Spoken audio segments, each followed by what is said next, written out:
What if everything you have deemed as impossible really was possible? What have you known and believed was possible your whole life? You just didn't know how to actualize it. Come and discover a world of infinite possibilities on Outside the Impossible with Venus Castleberg. On this show, we will share pragmatic tools to create the life and living you truly desire. And now, your host, Venus Castleberg. Hello everyone, welcome back to another episode of Outside the Impossible. And I am so excited today to have Jeni Be join me. Jeni Be is a worldwide Access Consciousness Certified Facilitator and X-Men Facilitator, inviting you to a world of possibility where no limitation is greater than you. Jeni is an eternal searcher for the truth of a different way of being. Brought up in a family where judgment and power overruled, she was never allowed a voice. In her 20s and 40s, she practiced as a psychotherapist. 7 years ago, at the end of one road, she found the Access tools. These tools and using them opened up a space that nothing else Jeni had practiced had come close to. I totally can relate to that. A totally different way to be with that herself, she herself, and she rejected and judged as wrong. With tenacity and consciousness, her unique capacities blossomed to acknowledge much about herself and the world around her that was, she remembered, perceive.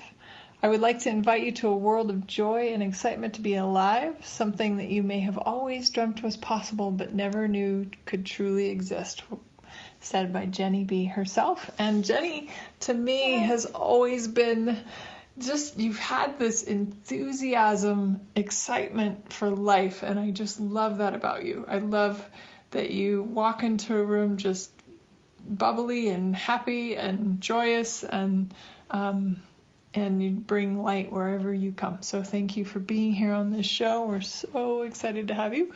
Wow, what an introduction. Thank you so much. Oh no, really, it's like the whole journey of like becoming alive and choosing to live my life and not kill myself anymore is been a great joy to blossom into, exactly as you said. So thank you.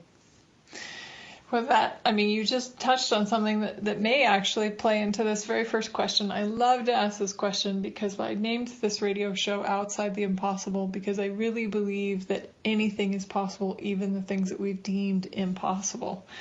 And I would love if you have a story you could share where you changed something that you thought would be totally impossible to change, and you changed it anyway. Just the one? Oh, yeah. Oh, I'm sure there's hundreds, but we can start with one. Yeah, totally. It's a joy to me to really be able to talk about this.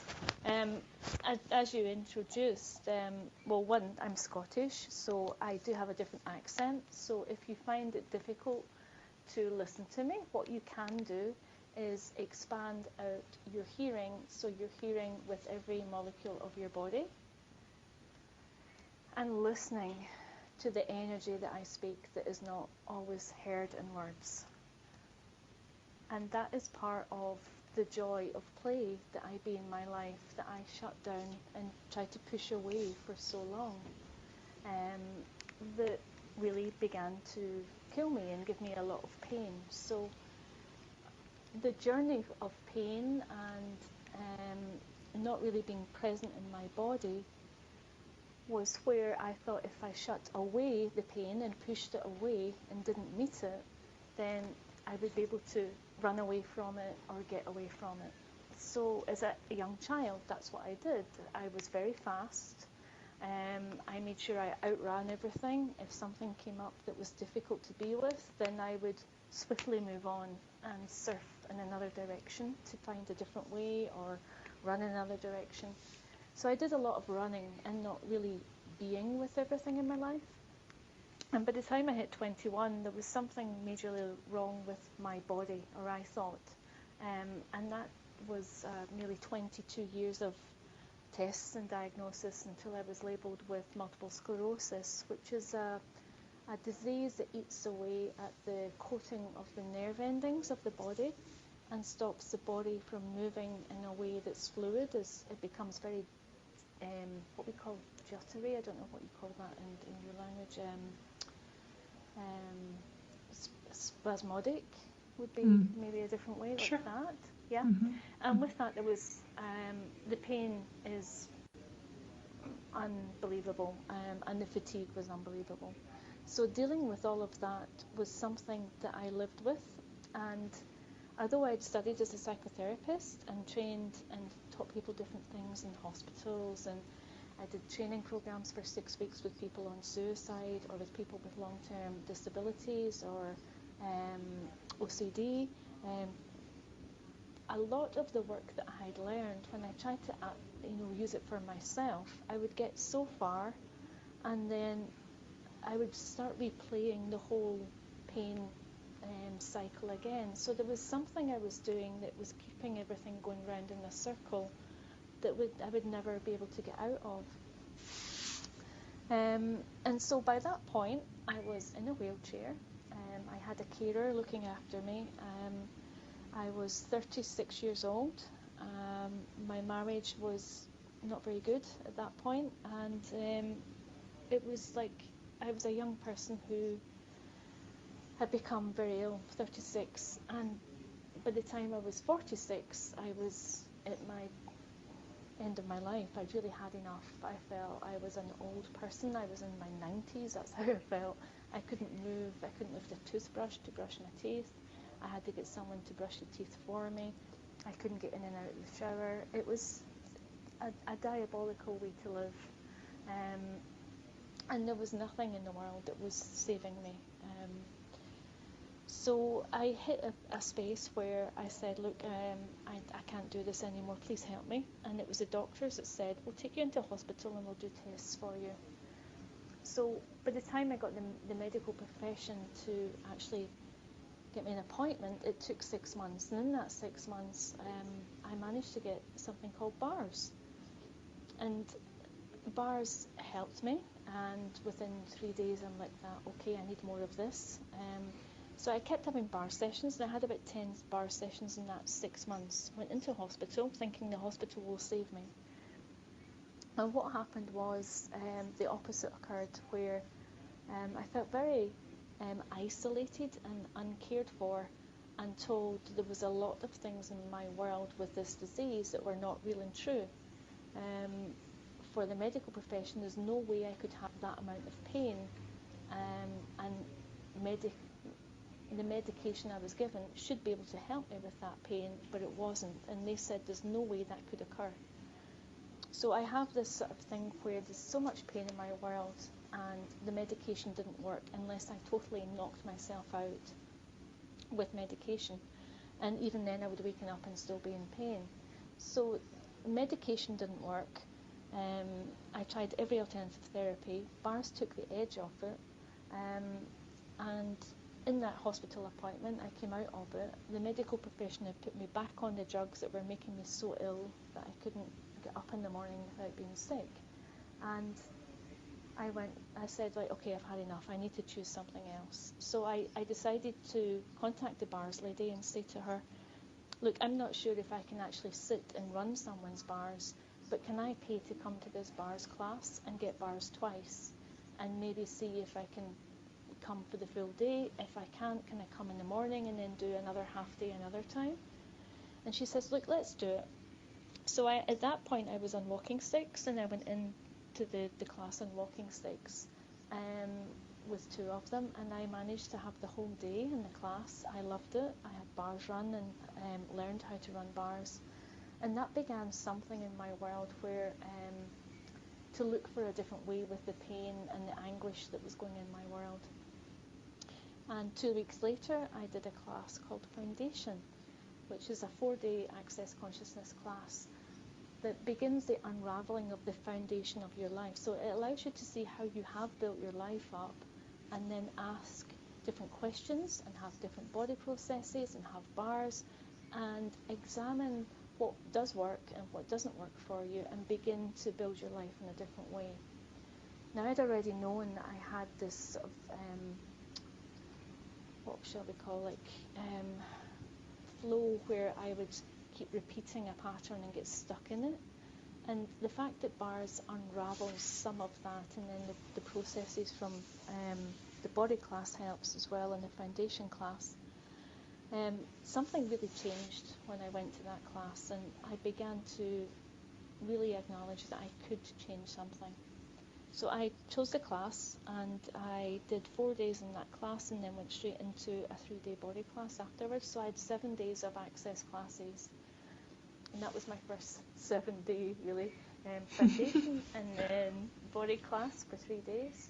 And what that did was change my world, and I was able to walk in a way that allowed me to function differently in the world. And this I chose to do in a different country. So I actually flew unaided to a different country to go to these 2 classes back to back, and unaided for the first time in nearly 9 years alone.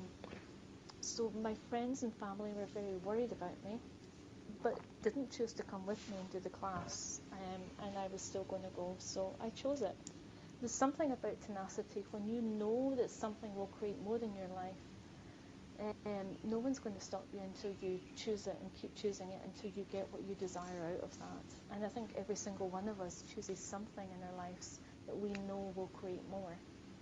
So the miracle for me was, one, choosing a life that I desired regardless of what anyone else said. 2, choosing the tools that worked for me and implementing them in my life. And 3, it doesn't stop there. You don't just do one class and that's it. For me, it's an ongoing evolution of change and possibilities to show up. And that allows me to continually choose every single day to work with pain, tremors, or whatever is coming up in my world, so I can function in a different way.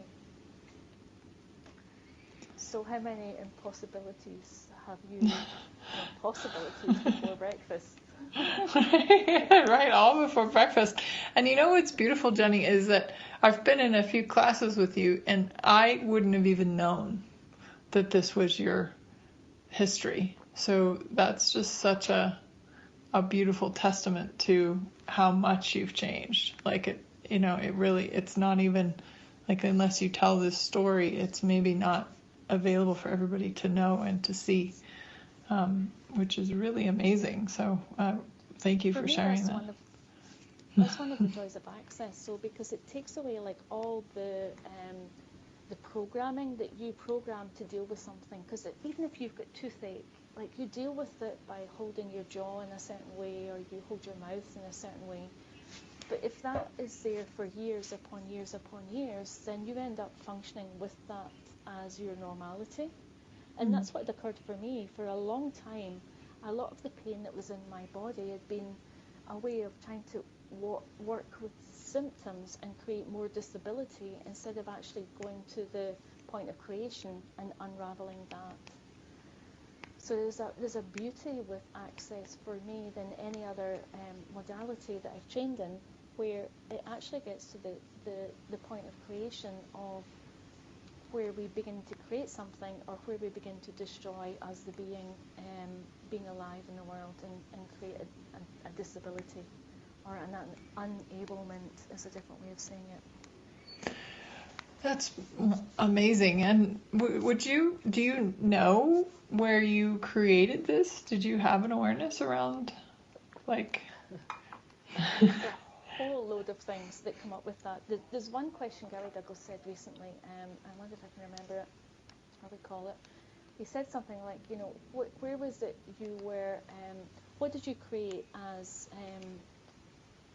the way to get noticed in your family? Now, my mum was very ill when she was younger, and before the age of 2, I was very ill and in the hospital and out of hospital with pains and diagnoses when I was very younger. So I created illness as a way, whether I used that consciously to get attention, or whether I used that as a path for me to get where I am now, it doesn't really matter for me, because it's Right. like whatever that whole path is, it's like the prescription I got to create where I am now. If I didn't have that, would I be here? No, I wouldn't. But I love my life, and I love what I'm creating in my life, and I love the joy of my life. And yes, with everybody, there's hard times and there's difficult times and there's pains in my body that I deal with. But all of that is a way of embracing life instead of fighting it.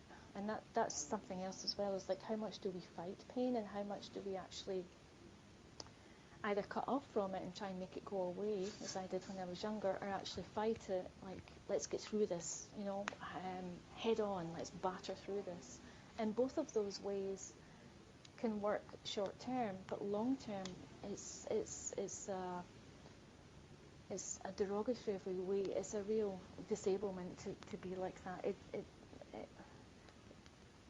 It killed me, and I don't know anyone that can still fight through something after so many years with pain.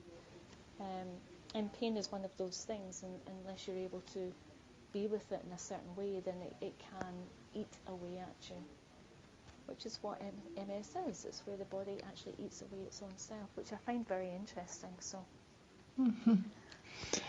how much was I trying to shrivel myself away to hide myself from the world or not be me is one thing, and like what else was going on?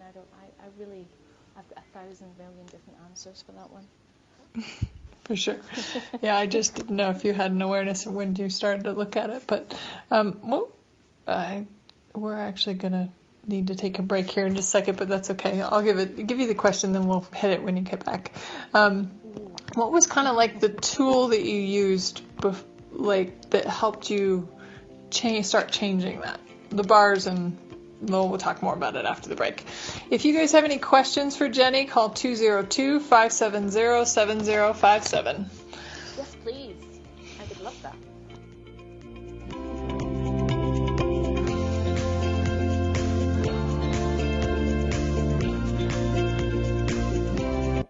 The best of the holistic, spiritual, and conscious world. OMTimes Radio. IOM FM. OMTimes magazine is one of the leading online content providers of positivity, wellness, and personal empowerment. A philanthropic organisation, their net proceeds are funneled to support worldwide charity initiatives via Humanity Healing International. Through their commitment to creating community and providing conscious content, they aspire to uplift humanity on a global scale. Connect at omtimes.com. OMTimes, creating a more conscious lifestyle. Who said life had to be hard and disempower you? What if all of life really could come to you with ease and joy? What if everything you saw as a wrongness of you was actually one of your greatest strengths?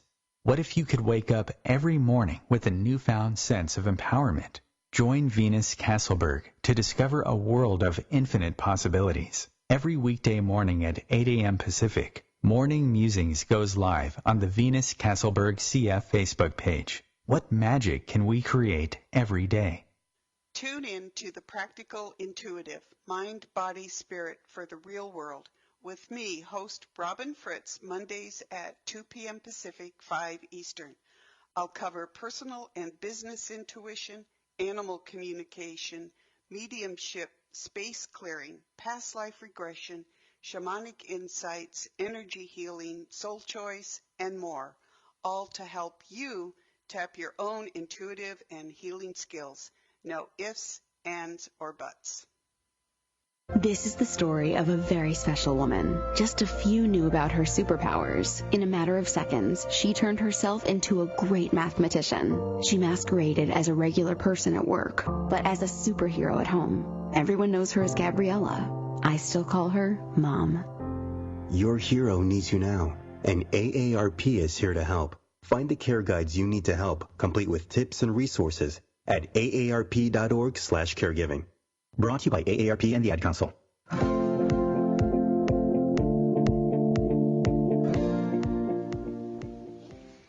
Hello everyone, welcome back. I'm here with Jeni Be, and we're talking about from pain to possibilities.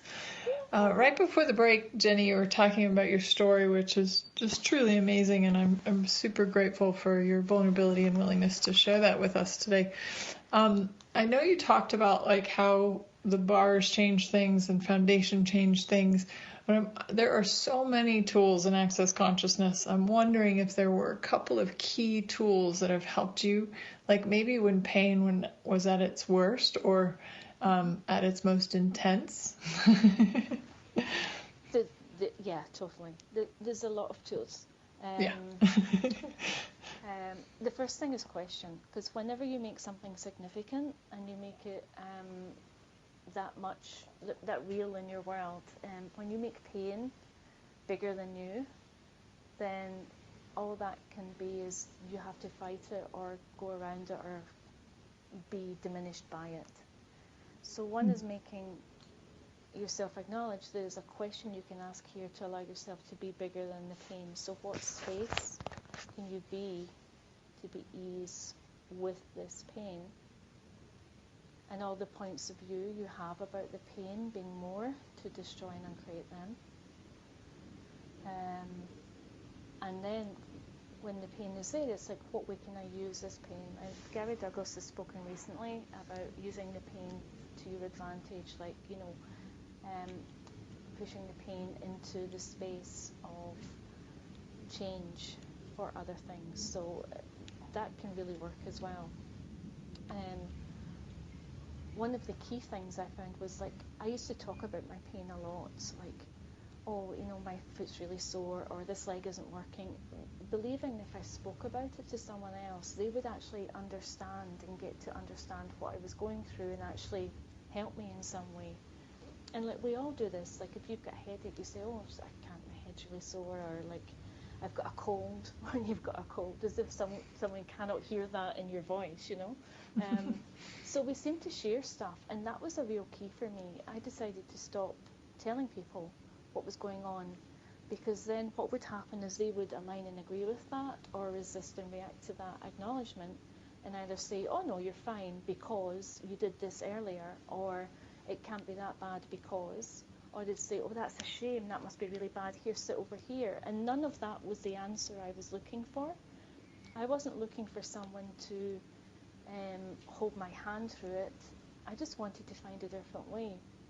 And until I became aware that it was me that actually creates the change in my life, then asking to share it only gives the power over to them, a bit like a power over to the pain. So acknowledging that I'm the driver in this vehicle of my body, and body, what can we be together? Because I have to look after you, and you have to look after me, so what can we be here together? So really asking for a different awareness with my body as well. I'd shut off my body so much that I was killing it, So and then from there I asked for MTVSS, was a body process of choice very much in the beginning. It's the one thing that changed my world. In the body class, I could perceive, as soon as it began to get run on me, the difference of that body process. And it's an access conscious body process, and I think there's about 30 odd energies in it. But what it did was take out whatever I was begun to hold as my way of functioning in the world. It began to unlock that and allowed me to change something else, choose something else and change it. Beautiful. So those were some of them, yeah. Yeah, we know there are tons of tools. I just like to know if there's any key ones. It's always just fun. So today's topic we called From Pain to Possibilities, the Alchemy of Presence. Could you share with our listeners a little bit more about, like, what do you mean by alchemy of presence? Yeah. And how do those go together? Yeah. True, yeah. So how can I say this in a way that is... basically, for me, it's like when you are with pain, like, it's about acknowledging the pain and actually inviting it into your world and being with it. When you actually don't make pain your dog, don't make pain your top dog, and you don't have power over it, you can meet it face to face in a space, and from there it's actually working with what way you can melt that or unlock the solidity of it into something else. So there's an alchemy that comes across when I actually engage with what's going on with me in my body in a way that can melt the pain or make the pain more space, so it changes the frequency, and then it's more bearable, or it's a different way to be with it. And part of that is like, it's like a translation of working with the energies that is so different. I don't know if I can give it all in like this 10 seconds of call, but there's an energetic presence with being with you in your pain that I can actually show you that you can duplicate and then work with it in your own way. So question is part of it, then being with the energetics of what's going on in your body, and actually having no point of view of what it is, and allowing it to, like, you know, Alice's adventure into Wonderland. It's about that adventure down the rabbit hole. Okay, if I don't judge this pain as wrong, then what can open up here? What way can I come out into a different Wonderland with me and my body in a different space? And that's exactly what occurred for me in my world. It was like a Narnia opened up, where there was magic around me that I'd shut myself off from, that began to re-emerge in my world around me. And that can sound kind of weird for some people, I know, but it's like, how else to... There's a childlike glee in my world that's never gone, and everything I thought was real and true about the world when I was younger, to me is real and true now as an older person, but I lost it for so long in the middle years of my life. And you know, I'm in my 50s now, and I would say from 8 to 50-year-old, there was a deep void of lack in my life about being present in the world, because I couldn't be present with me. So merging with the pain and creating what I call alchemy, or like that elixir of life, comes to aliveness in my world while being with the pain, because it's not ever something that stops you. Pain is like a missed awareness and a possibility to be present with something you've never yet been with. Well, and I can get that, and I also know, like, when we're in like some really acute pain, what are just some basic ways that you can get out of that, or to change your point of view so it's not, because it can be so overbearing. I mean, I think we've all experienced pain to some degree, and we're not necessarily just talking about physical pain either, folks. So this can be emotional, this can be mental, you know, anything. So, but when you're in that. Well, part of it is, as soon as you've got a point of view about how it is and that you have to get out of it, is what you said, then you're already in something, and therefore you have to get out of it. There's a linearity there, there's a cause and effect. Sure. So part of that is acknowledging that if you make pain a cause, then, or the effect of something, then you have to find a cause. But what if there isn't? It's that journey with Wonderland. It's like, okay, so this is showing up just now. What way can I be with this? What if it's like something I've never been with before? Just because it's a pain in your, you know, toe, your knee, your hips, your elbows, that you've always had, what if you ventured with it differently? And every single time there's a different journey with that pain, because my body is showing me something that I've always judged as wrong. If I come out of the wrongness of it, then something else opens up. So having no point of view with the pain and acknowledging, like, okay, so what is the question here that I can ask my body so it can show me something different? So if you have an example of a pain, maybe, okay, so if you stub your toe on the door frame or the door or whatever, okay, what's the first thing you do? You hop around and hold that in your hand, do you not? Yeah, something like that, yeah. Curse words, you know. Curse words, yeah. But what do you have a presence with it. There's some point you stop and there's a churning in your stomach, there's all of this going on, there's this throbbing in your toe. There's some space you be with it until it begins to change. So it goes from that throbbing into like a heat or a sensation that's something different. And then, if you do a lot of access, you might run the body process point of creation turn, that one, cellular memory point of creation Cellular memory, turn.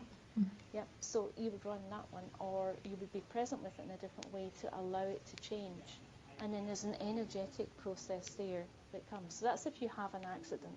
It's exactly the same if you're waking up every single morning with a pain. It's first off, who does this belong to? What is it my body's telling me I'm not acknowledging? I didn't talk about who does it belong to, did I? That's one of my key tools. Okay, cool. Yeah, we were going to go there. I was like, how about this tool? Awesome. Yeah. Do you want to say more about that? Go ahead. Well, totally. Because every single thing in your world, asking the question, who does this belong to? You're not looking for the answer that it's Mr. Smith down the road that lives at number blah, blah, blah. You're asking who does it belong to, as in, is this actually mine? Is this actually in my world, or am I aware of it? And Dane here says a classic example of this. He said, just because you perceive, as in you're aware of, carrot soup, doesn't mean to say that you are carrot soup. Meaning you live in this society and this is what you're aware of. Doesn't mean to say that you're just aware of that society. Doesn't mean to say you are everything that's going on in that society. And then he added recently this year, or indeed a carrot, which I thought was fantastic, because it's actually about saying there's so much in this world that we're aware of around us that we think is us. And that was one of the key factors with all of this as well. A lot of the pain that I had, I was aware of different people that had similar pains. I was in a care group with other people that had similar symptoms. And as soon as I began to get clear on what was mine and what was theirs, made a big difference. So every single morning, if I waken up with anything in my world, I return to centers with consciousness. Is what the tool is. Everything that doesn't belong to me, return to centers with consciousness. And with that, it's an energy that you be when you ask that question for 3 days in a row, for every thought, every feeling, every emotion, and every sensation in your body. Then you begin to disrupt the programming where you believe that everything, because it happens in your world, means it belongs to you. And this goes back to child psychology, actually, where if you take, a child's toy away from them, they will cry because it's like taking part of them away. They believe that toy is part of them. There's no real separation with children. And we grow up with this in our worlds without actually acknowledging we're very psychic and very much aware of the world around us. I mean, a prime example is like, do you walk into a room and know there's been an argument between the two people sitting there? One, there's still the fumes and the flames in the air, yes, and they're sitting cross-armed, scowling at each other. But, like, how much of that are you aware of anyway, energetically? And know when there's been something weird going on with an argument before. So it's very similar to that. When you're aware of emotions and you grow up with certain emotions in your world, it can be that you're highly aware of them. My parents were quite angry people, and what would come out was like if someone was angry, I could be aware of that energy at 50 paces of, oh my goodness, they're angry, let's do a left turn here and go over here away from them. Very highly aware of that energy in anyone's world.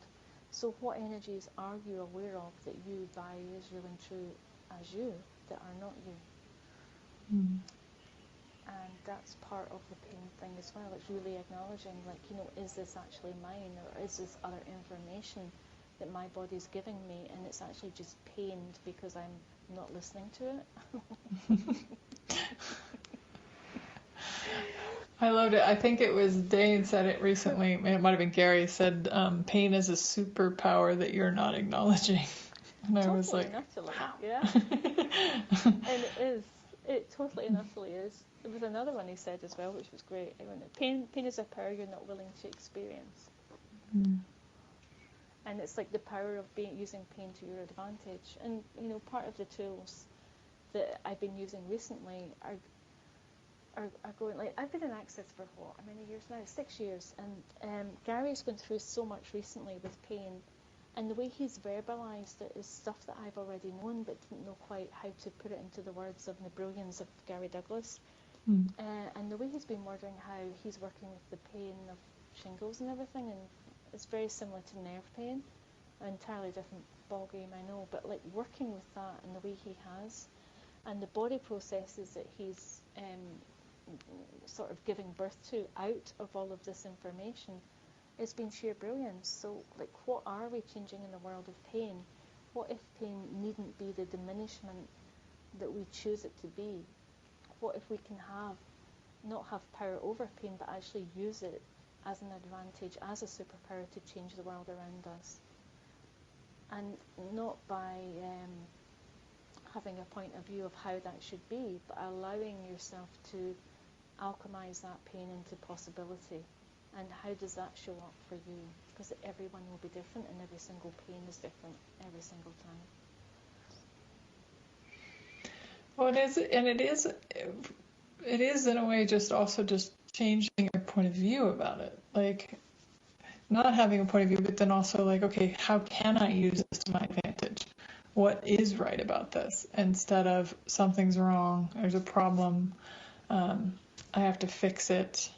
Yeah. And, going down the rabbit hole of like, the pain is wrong. And yeah, I'm not saying pain is comfortable by any means, but at the same time, what if it was working out to our advantage and we just haven't been able to look at it that way because we're so fixated on the sensation in that moment? Yeah, we're not taught to be different with pain. We're taught to go to the doctors. And this is where, like, hospitals are great. They're brilliant, and doctors are fantastic as well. I'm not saying anything against them. But there's literally like a pain. They ask you on a pain scale, how much is that painful between 1 and 10? And I'm like, that 10. And they're like, that you can't be at 10. You'll be dead. And I'm like, that okay, 9.5 then. You can't be 9.5. Okay, 9 then. Well, if it's 9, then you'll be in a lot more pain. I'm like, it's intense. How? And that was the difference that I found. So this was my diagnosis of like how much pain I was in and how to actually converse with that, because nobody talks how intense can you tell something painful is. And like what ongoing pain does is like the more that you have that pain, you actually shut off your responders to it and actually separate from that pain, so you don't feel it in the same way, or you don't engage with it in the same way.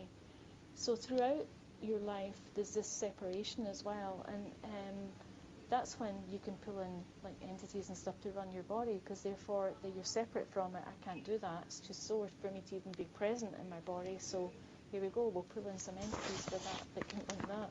So all of that can occur as well. There can be a lot more information going on. And the more that you actually use the tools and actually have a question and be present with whatever you think that pain is, what shows up is not just one thing. Because pain, we diagnose pain as like one thing. There's actually many, many energies within there that the more present you become with them, you can actually work with them in different ways. So that's the alchemy of being present with it, where you can actually allow it to, instead of it being like a hard rock like the moon, suddenly you're actually opening that up and actually having all the different pieces of that, and it's like a universe of different possibilities with different planets in it that you can actually move through and actually change. So there's a flow and engagement in a different way. Awesome. We will definitely talk more about that after the break. We'll be right back.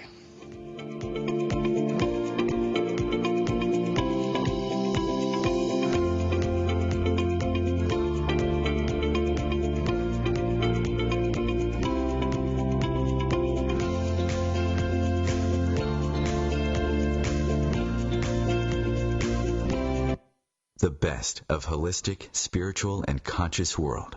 OMTimes Radio. IOM FM. Ascending Hearts is no ordinary dating site, but a spiritual dating site with a purpose, to link you with your soulmate. We engineer the serendipity so you can trust that you will attune with someone that has the same matching vibration as you. Ascending Hearts, the conscious dating site for the spiritually aware. Try Ascending Hearts for free. AscendingHearts.com. Grab a cup of tea or a glass of wine and tune in for Inspired Conversations with publisher Linda Joy on Tuesdays at 2 p.m. Eastern. Linda creates sacred space for leading female luminaries, empowering authors, heart-centered female entrepreneurs, coaches, and healers. A soulful venue where guests openly share the fears and obstacles they've overcome, wisdom and lessons learned, and the personal journey that led them to the transformational work they do in the world. Inspired Conversations to empower you on your path to authentic, soulful living.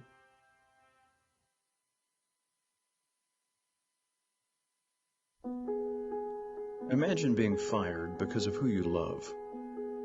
Imagine being denied medical treatment because of who you marry. Imagine being evicted because of who you are. Millions of Americans don't have to imagine this. They have to live it. Because in 31 states, it's legal to discriminate against LGBT people. Get the facts at beyondido.org. Brought to you by the Gill Foundation and the Ad Council.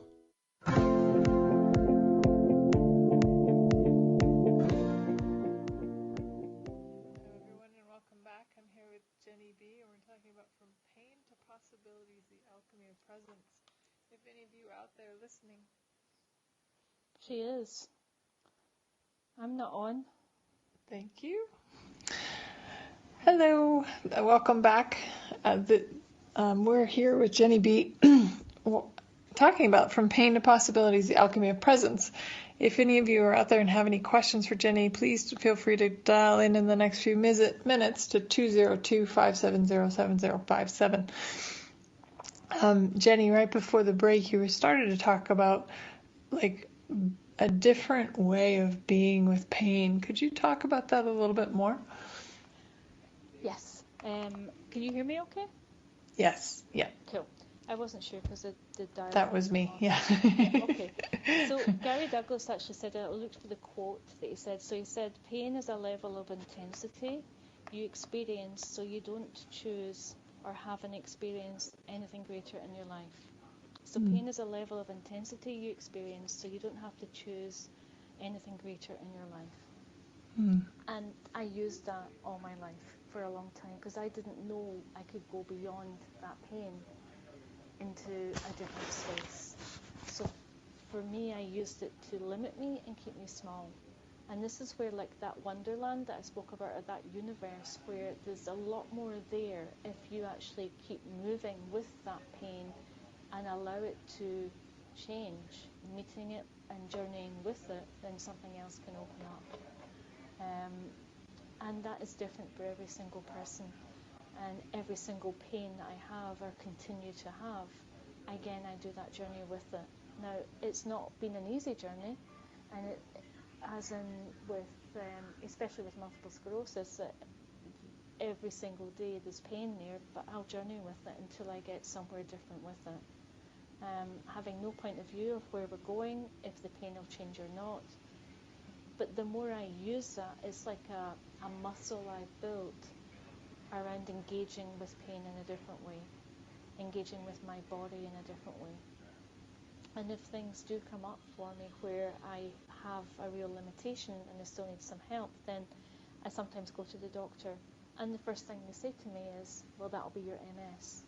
Every single time I go, that's because of your MS, or that's because of that. So their answer to me is always like, that equals that. Whereas I'm looking for something beyond. And if I do get stuck, and like I said, I have done, and I go back to the doctor and ask a question, there are only drugs that they'll give me. And drugs don't work very well with my body. I don't have a very good response. I have a lot of reactions with them. So I ask my body what works here, what can I choose to be. And with that, other things can open up. And what has opened up is essay is wonderful for me. Certain practitioners that are open to engaging in my body without, you know, like a craniosacral therapist or a chiropractor will work in a certain way. I've got one of those who actually combines her modalities with other things and allows my body to just be what it requires to be in her home, and she'll work in my body that way. Essay is wonderful, Susie Godsey. Glenna Rice says EMT is great as well. Anything that can engage in the body without judgment, that isn't a prescribed way of working with it, that can unlock some of the resistance or solidity that you may have created in your body to work with the pain, can help as well. The other thing I ran as well is that it's a clearing from actually Talk to the Entities. Shannon O'Hara was brilliant in the first couple of years of me doing Access, and I found a lot of her work very helpful for me because I'd pulled in a lot of different energies to compensate for me not being in my body. So that helps. But one of the clearings that she gives for entities is to dissipate all the drugs and alcohol out your system and universe to help druggy entities. And I used that on myself because my body felt very toxic. And the more that I worked with that, the more aware I became of where I would pull in certain energies and clear stuff. And the more my healing abilities began to show up and the more I could begin to use them in a different way, then I stopped being as pained. And the superpower thing is very real for me. There's a lot of different ways I engage in the world differently. I use energy differently than not other people, but in a way that works for me, that allows my body to be freer, which stops the pain as well. So they say in the spiritual community that a lot of pain turned inwards is an ability you've never used. It's the same in Access. It's like, what magical ability or what capacities do you have to wield your energy through the world that would create greater? And one of the tools is just like in the foundation manual, it's throwing threes to the earth and just going 1, 2, 3 and throwing energy to the earth. And it says like do 5 or 10 of those. I sat with Dean here once and we did it for nearly 7 minutes and we just sat and threw to the earth, and it was an amazing gift. What contributed to me in my body was that the more I contributed to the earth, the more alive my body became. So asking for things in different ways and knowing if something really works for you, then keep doing it until it doesn't, and then choose something else. So that flow and evolution of all possibilities and choice keeps things moving in my world. Wonderful. And Jeni, you just touched on it a little bit, but I'd love for you to share, how would you say that your relationship to your body has changed? Other than being embodied, I guess. Or actually, maybe that's number one. Yeah, totally. Being embodied. The first class I ever went to, which was a 2-3 with Dean here, which is now called a COP. That was it. He wrote a process, and it was about being embodied, the joy of embodiment. And he said that I was holding on to that and I had to let it go because I was hiding it. And the more that I began to really enjoy being with my body, it unraveled. But yes, totally and utterly. Joy of being alive. Every single day choosing what really nurtures you and your body, be it the food you eat or something else. The walk in the woods, being present, having kind people around me, and being really present with the ones who are not kind and telling them so, that doesn't contribute to me and my body or my life and living, and I'm happy to let you go now, thank you, bye-bye. Being that, not ruthless, but actually noticing what does contribute to me in my life, and not putting up with a lot of distress that was thrown at me for me to fix for family or friends that I thought I was responsible for, was a big lesson for me that allowed me to let go of a lot of where I was holding on to my life and making me smaller. And the more that I've grown as a being, the more I've been embodied with that. But anything to, for me, the main thing was allowing energy to flow through my body. And when I first started the body processes, I couldn't believe that the fizzing in my body was okay. I thought that was wrong. Because everyone else that I perceived around me had like dead bodies that weren't alive in their bodies. Does that make sense? So it's like I'd never known engagement with a being in a body together around me. I'd never perceived that in the world of my family. And so I thought it was normal to have no energy in your body at all, and if I had energy it was wrong from very early on. And that was the one key for me, was to allow like the fizziness or the molecules in my body to move, is what Access calls it, or the vortexing, where you get like cold and shivers inside your body. That was normal. I thought that was wrong all my life. And Gary Douglas will say that vortexing is where you become oneness with everything, and it's a real gift to really receive that and allow yourself to be with that within your body. So all of those points of view were ways that I shut myself down in my interaction with my body, and allowing that back in was really exciting actually, and allowing myself to engage with my body in a different way was amazing. And slowly I've worked with a lot of people, and I love symphony and as well, so I work energetically with a lot of people. And recently, actually, at an X-Men class, I had some sessions with other people that were not choosing the class, but choosing to come to me for sessions. And I was amazed at the space that their bodies could be with just a little bit of access, and the change that they were willing to receive from that session, which was great. That is great. That is actually a great segue. I might have another question for you, but I don't want to run out of time. So I'd love for you to let us know, Jeni, how can people find you? Do you obviously offer classes and one-on-one sessions? Where can people find out more? Yeah. Yep, I've got telecalls, classes around the world, one-on-one sessions, both live and on Zoom. You can find out information on www.jenibe.com, so JENIBE.com, and the way you spell my name will be on your site as well. And under all the information there, you can go to contact me, or the sessions and the classes.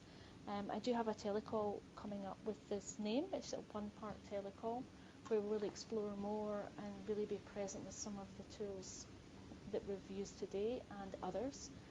It's called From Pain to Possibilities, the Alchemy Presence, and that is on the 14th of November, and that's on there as well. It's also on the Access Consciousness site. You'll find me there under Jeni Be, under Facilitators. Wonderful. And I believe that if you go to jenibe.com/pain, it takes you directly to this Pain to Possibilities one-off Zoom she's doing on November 14th. So, great. So thank you, Jeni. Thank you so much for everything. And if you could have everybody just get one or two key things about pain that they might be experiencing right now in their lives or their bodies, what would that be? Are you willing to receive beyond the words that I've given on this call? Are you willing to allow the presence of you with your body? And if you had no idea how that would show up, are you willing to receive? Whatever that may be.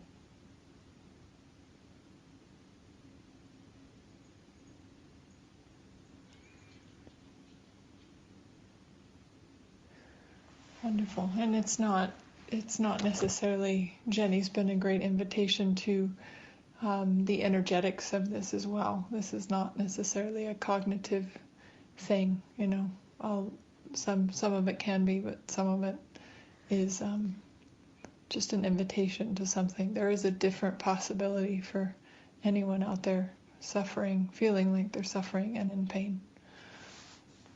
Thank you so much for saying that, because that is the words that I there's a lot of times I talk, but it's under the words, the the energies that are present that are the ones that are saying the most. And thank you so much for saying that. It just sums it up amazingly. Thank you so much for inviting me on. It's been a pleasure. And if anyone's interested, just reach out to me on my contact form and I can say hi. Awesome. And what would be maybe one or two words that you could say that is possible beyond pain? Well, that's what I love about Access. It's all about like the choice of being something different in the world. And if we had the choice to create something different in the world, if 5-year-olds ran the world, what play and joy would it be? And how much engagement with the earth and everything around the world would be different? What if we could do different in that? What would be beyond that? So what mutation of the species are we willing to be that will allow play, joy, possibilities and oneness with everything around the world? Wonderfully put. Thank you so much, Jeni Be. Such a pleasure to have you. Thank you, everyone, for listening in. See you. We'll hear you next week. Bye, everyone. Thank you. Bye, Bye. Venus. Thank you.